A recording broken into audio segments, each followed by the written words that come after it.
দাউদ আলাইহিসসালামকে বনি ইসরায়েলের লোকেরা তাদের কিং বানিয়েছিল। তিনি নবীও ছিলেন, আবার অ্যাট দ্য সেম টাইম তিনি রাজাও ছিলেন। তো কিং তিনি কিভাবে হলেন? এই ঘটনাটা ঘটেছিল তালুত বাদশার নেতৃত্বে। দাউদ আলাইহিসসালাম যখন জালুতকে হত্যা করলো, তখন তালুত বাদশার পরবর্তীতে সাইয়েদনা দাউদ আলাইহিসসালাম বনি ইসরায়েলের কিং বা রাজা হয়ে গেলেন। এই ঘটনাটি কিভাবে ঘটলো সেটা বুঝতে হলে আমাদেরকে জানতে হবে যে তালুত কিভাবে বাদশাহ হলো। এরপর আমাদেরকে জানতে হবে যে জালুতের মৃত্যু কিভাবে হলো এবং সাইয়েদনা দাউদ আলাইহিসসালামের উত্থানটা কিভাবে হলো। এটা যদি আমাদেরকে বলতে হয় তাহলে একটু পেছনে আমাদেরকে ফিরে যেতে হবে। আমরা জানি যে সাইয়েদনা মূসা আলাইহিসসালাম তিনি যখন বনি ইসরাইলকে নিয়ে লোহিত সাগর পার হয়ে তিহ প্রান্তরে, অর্থাৎ মিশর আর ফিলিস্তিনের মাঝখানে তিহ প্রান্তর, সেখানে অবস্থান করলেন। 40 বছর তারা সেখানে থাকলো।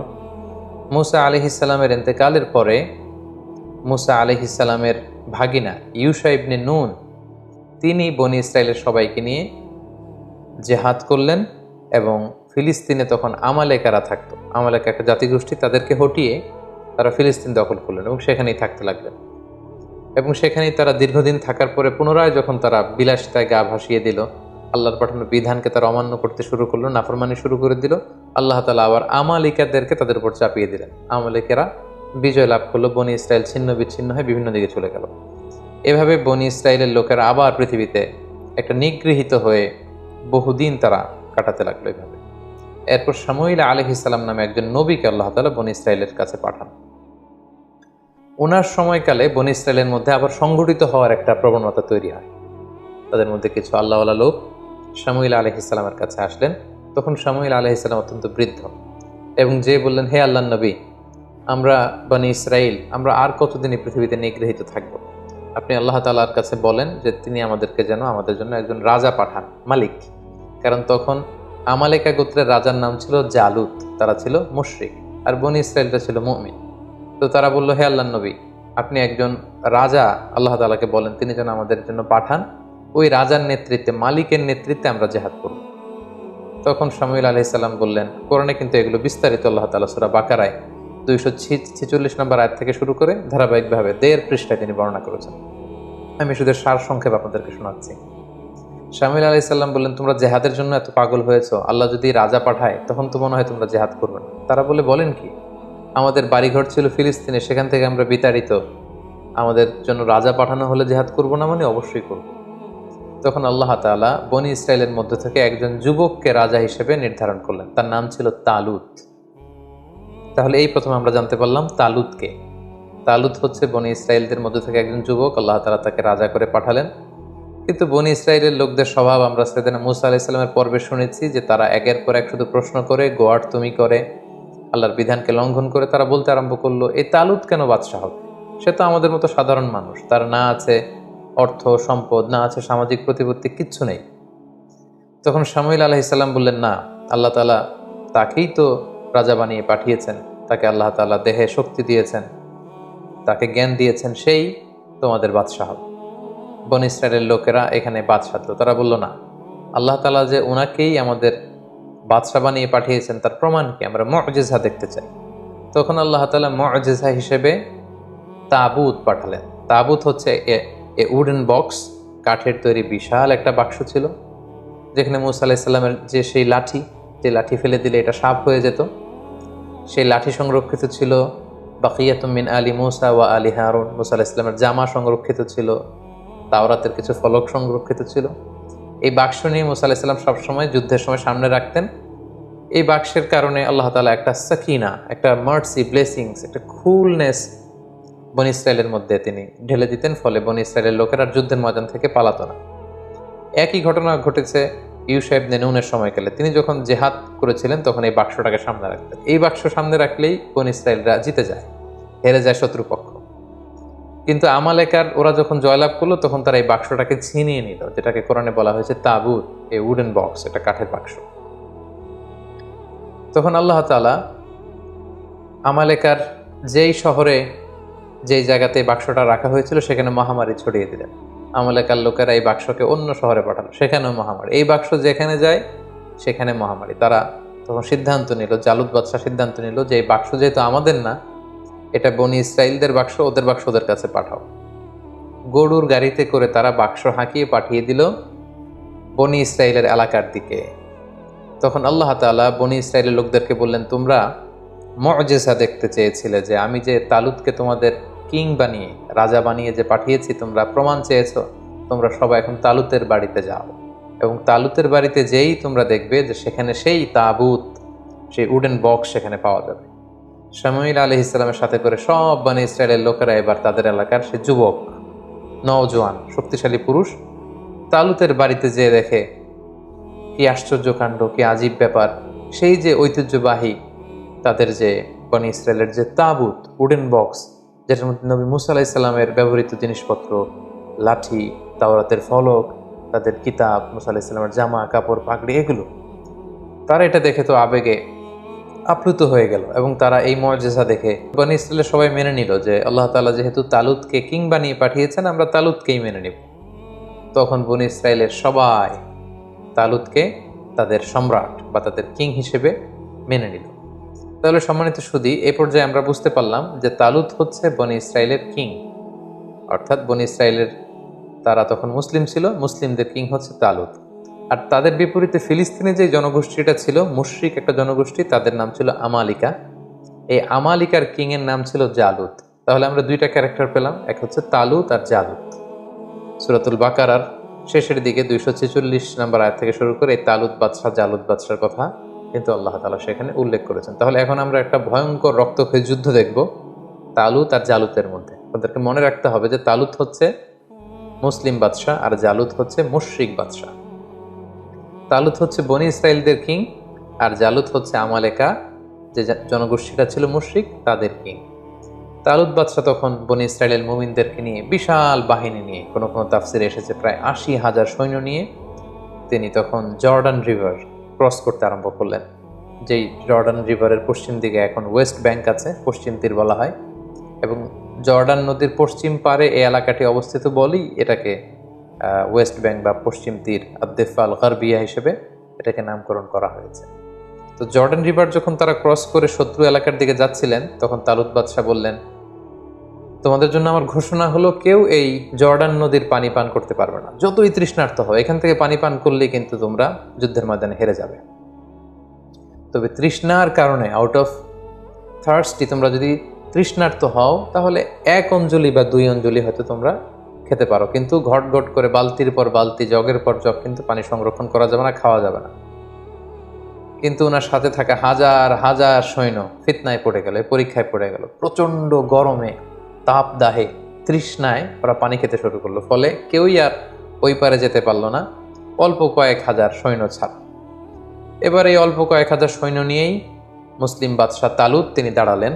তার বিপরীতে আমালেকার হাজার হাজার সৈন্যদের সামনে জালুত বাদশাহ দাঁড়িয়ে আছে হাতির উপর। এবার মুশরিকদের এই বিশাল ব্যাটালিয়ন দেখে মুসলিম বাদশাহ তালুতের যে কয়েক হাজার সৈনিক যারা জর্ডান নদী ক্রস করে আসতে পেরেছে, তারা বলতে আরম্ভ করলো, এত বিশাল বাহিনীর সামনে আমরা কি করে যুদ্ধ করব?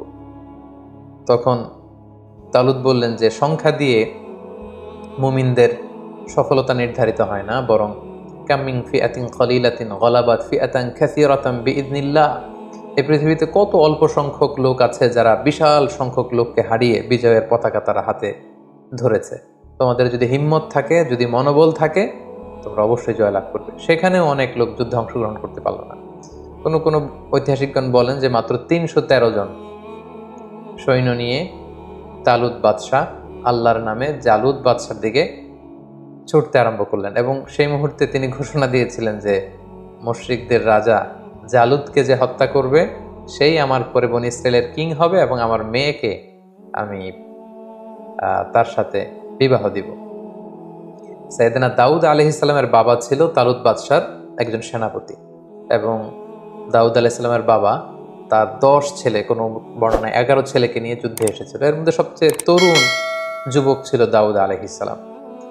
তিনি আল্লাহর নামে, কোনো কোনো বর্ণনায় এসেছে, ইসরায়েলি বর্ণনায়, যে তিনি আল্লাহর নামে তীর মেরেছিলেন। কোনো কোনো বর্ণনায় এসেছে পাথর নিক্ষেপ করেছিলেন। ওনার সেই তীর অথবা পাথর জালুত বাদশার কপালের মধ্যে লেগে জালুত বাদশাহ ছিটকে পড়ল হাতির উপর থেকে, এবং মুশরিকদের শিবিরে একটা ভীত সন্ত্রস্ত পরিস্থিতি তৈরি হলো।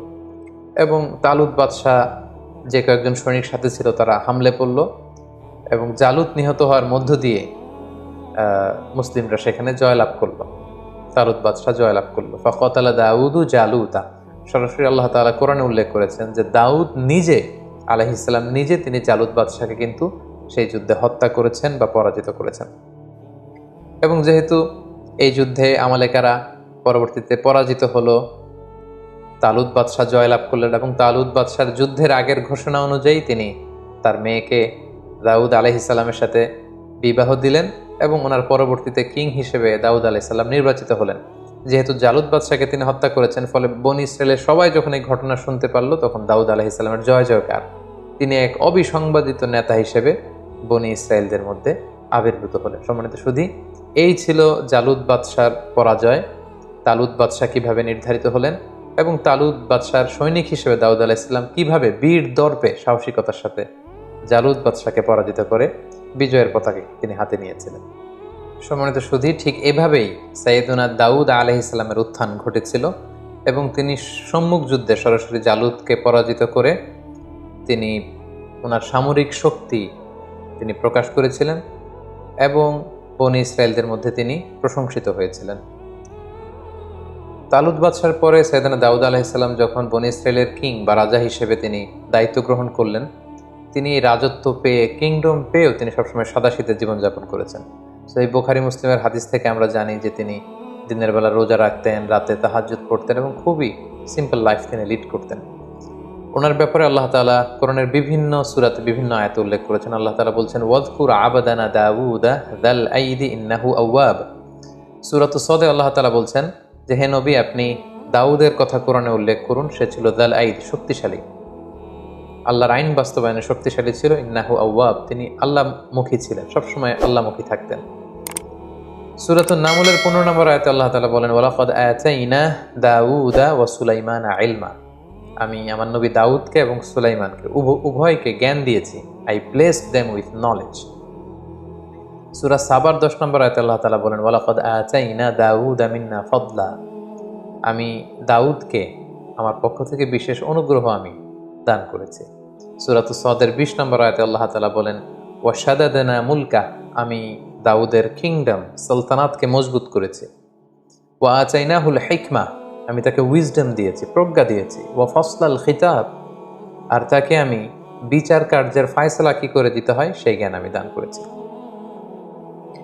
সূরাতুস সাদের 26 নম্বর আয়াতে আল্লাহ তাআলা ইরশাদ করছেন, ইয়া দাউদ ইন্না জাআলনাকা খলিফাতান ফিল আরদ, হে দাউদ, আমি আমার বিশেষ অনুগ্রহে তোমাকে এই জমিনের খলিফা বানিয়েছি। তুমি হচ্ছে এই পৃথিবীর খলিফা, খলিফাতুল্লাহ ফিল আরদ, পৃথিবীতে আল্লাহর খলিফা। ফাহকুম বাইনান নাস বিল হক, মানুষের মাঝে সত্য সহকারে যথাযথভাবে তুমি বিচার কার্যের ফয়সালা করো। ওয়ালা তাত্তাবিউল হাওয়া, হে দাউদ, তুমি প্রবৃত্তির অনুসরণ করো না। ফায়ুদিল্লাকা আন সাবিলিল্লাহ, প্রবৃত্তির অনুসরণ যদি করো তাহলে এই প্রবৃত্তির অনুসরণ তোমাকে আল্লাহর রাস্তা থেকে বিচ্যুত করে দিবে। এভাবে বিভিন্ন আয়াতে আল্লাহ তাআলা দাউদ আলাইহিস সালামের ব্যাপারে উল্লেখ করেছেন।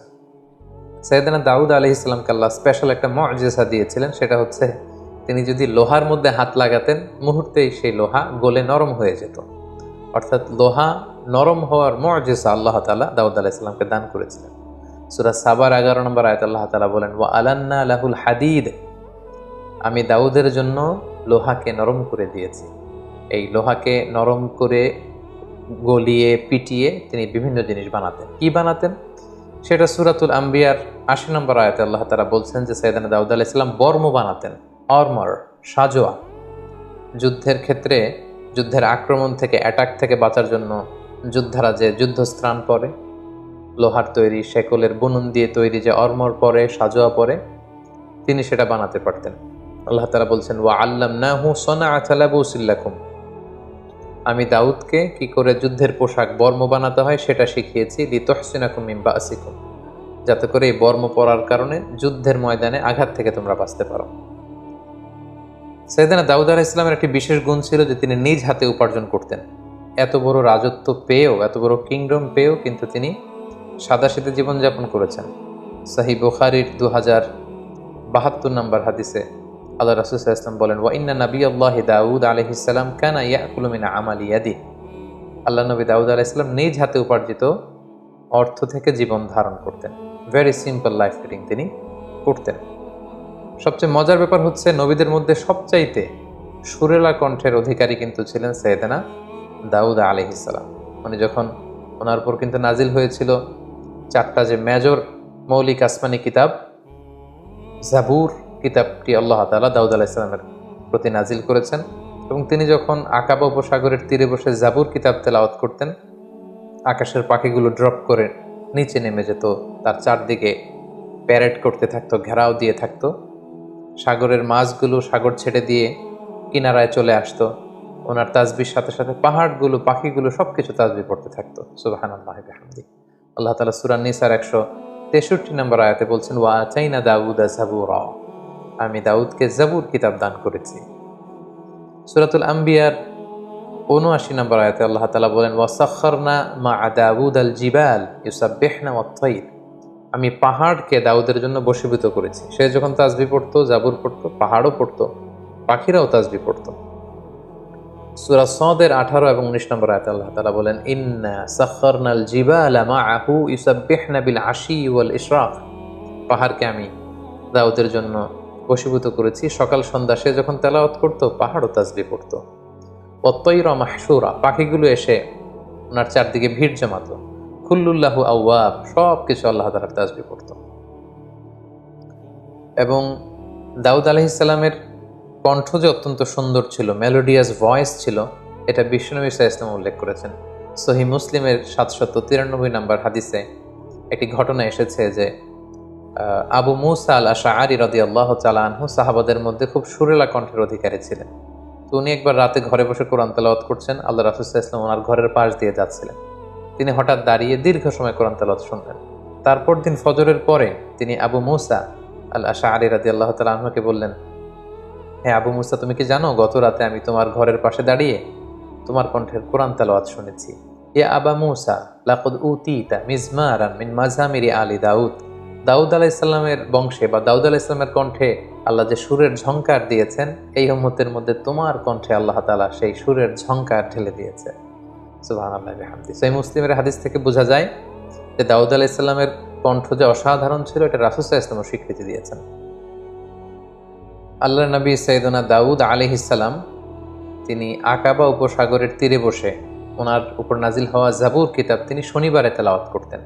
এবং আমরা জানি শনিবারটি হচ্ছে ইহুদিদের কাছে অত্যন্ত পবিত্র দিন। এজন্য সাইয়েদনা দাউদ আলাইহিস সালাম যখন শনিবারে জাবুর কিতাব তেলাওয়াত করতেন আকাবা উপসাগরের তীরে বসে, সাগরের মাছগুলো তখন এই তেলাওয়াত শুনবার জন্য তীরে চলে আসতো, সাগর ছেড়ে দিয়ে ডাঙ্গার কাছাকাছি চলে আসতো। এজন্য আল্লাহ তাআলা সে এলাকাতে ঘোষণা দিলেন যে শনিবারে মাছ ধরা নিষেধ, শনিবারে কেউ মাছ ধরতে পারবে না। সপ্তাহের বাকি 6টি দিন তোমরা মাছ শিকার করতে পারবে, কিন্তু শনিবারে কেউ মাছ শিকার করতে পারবে না। দাউদ আলাইহিস সালামের কওমের লোকেরা তারা কৌশল করলো, তারা শনিবারে কেউই মাছ ধরতো না, বরং মাছগুলো যখন আসতো তারা সাগরের মধ্যে বেড়ি দিয়ে রাখতো, বাঁধ দিয়ে রাখতো, যাতে করে মাছগুলো আবার ফিরে যেতে না পারে। তারা রবিবারে যে সে মাছগুলো ধরতো। সবাই বলতে আরম্ভ করলো, কেন এই মাছগুলো ধরছো? তারা তখন উত্তরে বলতো, কৌশল করে বলতো যে আল্লাহ তাআলা তো শনিবারে মাছ ধরা নিষেধ করেছেন, আমরা তো শনিবারে ধরছি না, আমরা মাছ ধরছি রবিবারে। তাদের এই কৌশলের কারণে আল্লাহ তাআলা তাদের প্রতি রাগান্বিত হয়ে ঘোষণা দিলেন, খুনু কিরাদাতান খাসিইন, তোমরা আমার এই বিধান, আমার এই নির্দেশনা, আমার এই আদেশকে লঙ্ঘন করার কারণে অভিশপ্ত বানর হয়ে যাও। ফলে তারা বানর হয়ে গেল।